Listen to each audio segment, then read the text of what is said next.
Hello, and welcome back to Intermission. Thank you for joining us on part 2. All right, next up I got, this one is from February 79.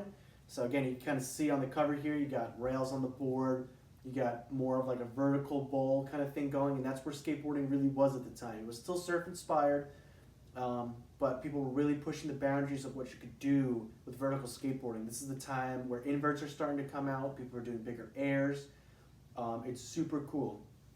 And one thing I want to get into with this issue, which was common with all of the skateboarders in magazines at the time, were some of the ads that you would see. So especially for mail orders. So Valsurf, I believe they've been in business since '62. You can still go to the original Valsurf in California.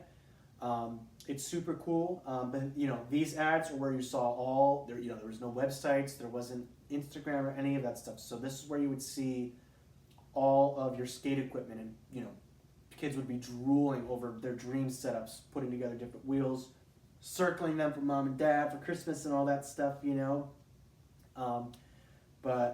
These are super cool. You got a real cool showcase of brands. You have Powell boards, Sims boards, Kryptonics, Dogtown, all the top brands at the time.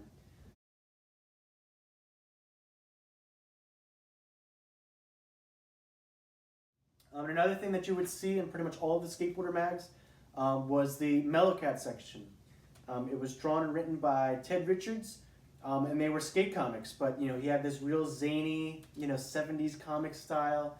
Him doing all these different annex. They'd be filled with different jokes. You could see his kind of catchphrase was "Rowdy Kalman." That would be featured in every single one. That's kind of one of the real iconic parts of the skateboarder mags. Would always be the Mellow Cat section there. This is a cool advertisement here. We were talking about the Getting Down with Pigs article in the last issue. Here's a really rad picture of Jim. Jim there on the left and Wes on the right. These are the guys who were kind of the masterminds behind Pig Boards, and all the Dogtown boards from that era. And Jim still runs the company now. They're still running Wes's artwork, which is really cool. Both of them were rippers too.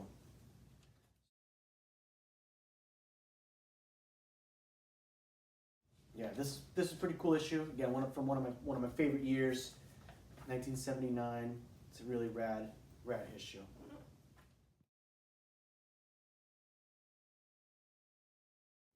All right, last but definitely not least, for my skateboarder mag collection, this one is June 1980. So again, kind of going down that pipeline. By 1980, 81, you can really see the influence of what's becoming modern skateboarding. So you have in this issue a lot more big airs, a lot more hand plants and inverts, and stuff that's kind of more similar to what you see throughout the 80s and the real heyday of vert skating. So there's a lot of really cool pictures in this one. Starting off, we got Brad Bowman with an indie ad tearing it up in some ditch, which is really cool.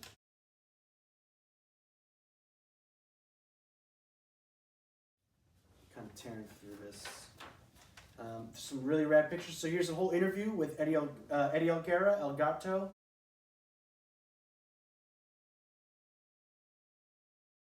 One of the inventors, if not the inventor of the frontside invert, the Elguerio, frontside rock and roll, probably a couple others that I'm forgetting right now.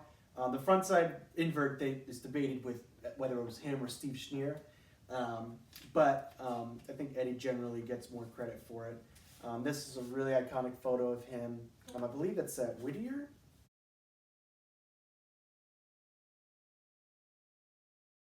I'm pretty sure that's at Whittier Skate Park. Just a perfect textbook invert there. It's really rad. You got him doing layback air, doing ollie, and you can probably see on some of these he's got actually a Cherry Hill sticker, Cherry Hill Skate Park on the tail, which is pretty cool.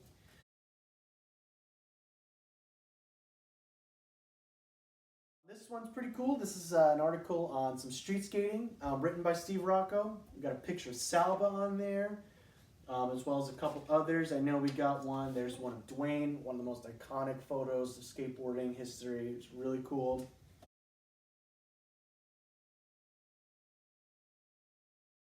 Got Stacy right next to him.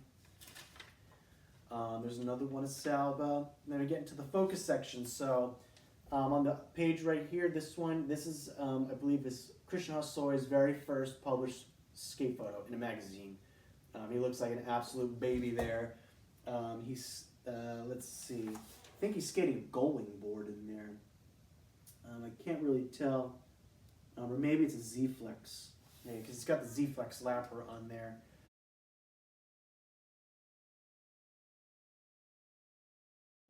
Again, it's his first photo in a magazine. And then right on the opposite page to the right of that, we have Mike Jeselowski crushing a rock and roll board slide, which is pretty much what he was known for. I mean, one of the best rock and roll board slides of the time. This one I really like because it's at Charlie Skate Park right in New Jersey. Was one of the best skate parks in the world, and actually in that Eddie Elguera interview, he talks about how it's the best skate park in the world. So,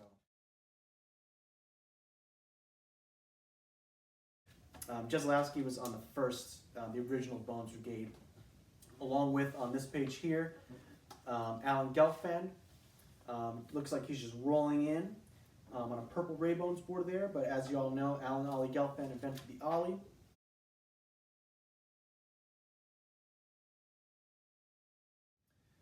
And yeah, you know, you can see on some of these pages, again, more modern skating. You got guys doing like Dave Andrecht here blasting. He was the first one to break fence height. You know, he went more than 4 feet on backside airs and kind of broke some barriers back then. So that's super cool. And kind of like how I mentioned with some of the early magazines, you know, skateboarding kind of had reached a peak.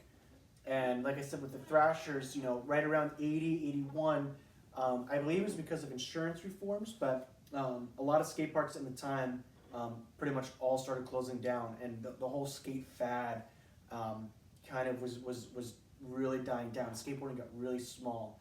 So this is a precursor to that. 1980 is kind of the beginning of it. So as you can see, Skateboarder magazine started to incorporate things outside of skateboarding, kind of just action sports related. So this article here called Heavy Metal highlights, you know, BMX and, you know, dirt racing.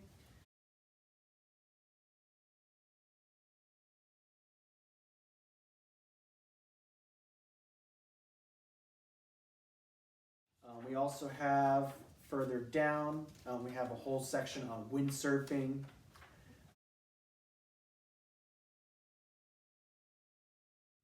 And you know, I don't have any with me. I want to get one day, but Skateboarder magazine eventually turned into Action Now magazine, so which pretty much marked the death of skateboarding. It was, you know, pretty much going away from skate related to something much smaller and kind of highlighting all bigger things, which eventually the magazine was out of publication. I think it only went on for maybe a year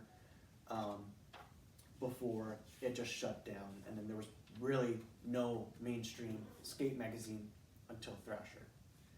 So here's another really rad shot of Alan Gelfand doing a nice big frontside air. And then we have a really cool one of Monty Nolder doing a foot plant, not a fast plant. You know, they would stall them. This is right before fast plants. Wearing some Pumas, which is pretty cool. Rector pads.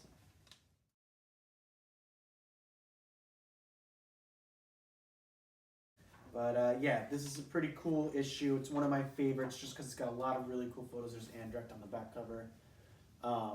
And again, it marks that kind of transition into what a lot of people really just call the death of skateboarding. So that's it for all of my skateboarder mags. These are my favorite. And now we're going to get into some other stuff.